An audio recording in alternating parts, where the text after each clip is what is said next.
এক লোক প্রতিদিন কাঠ কাটতে বনে যেত। সেখানে তার সিংহের সাথে দেখা হতো। ধীরে ধীরে তারা ঘনিষ্ঠ বন্ধু হয়ে উঠল। সিংহের নির্দেশে বনের সমস্ত প্রাণী কাঠুরিয়ার কাজ করতে একত্রিত হতো।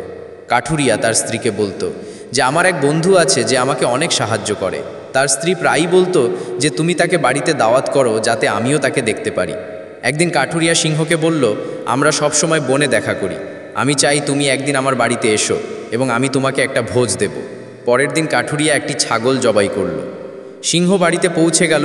কাঠুরিয়ার স্ত্রী অবাক হয়ে বলল, আমি ভেবেছিলাম যে সে মানুষ হবে। এটা তোমার কেমন বন্ধু? কেউ কি এমন পশুর সাথে বন্ধুত্ব করে? তুমি কুকুর বিড়ালের মতো জানোয়ারের সাথে বন্ধুত্ব করেছো? সিংহ এই কথাগুলো শুনে সে চুপচাপ মাংস খেয়ে চলে গেল।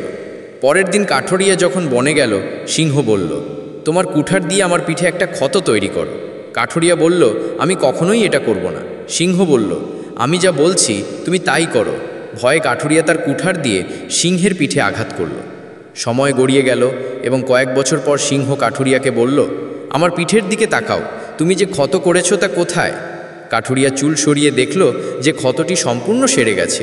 সিংহ বলল, কুঠারের ক্ষত সেরে গেছে, কিন্তু তোমার স্ত্রীর সেই তিক্ত কথাগুলো এখনও আমার হৃদয়ে বিঁধে আছে এবং সেই কথাগুলো আমাকে সবচেয়ে বেশি কষ্ট দেয়।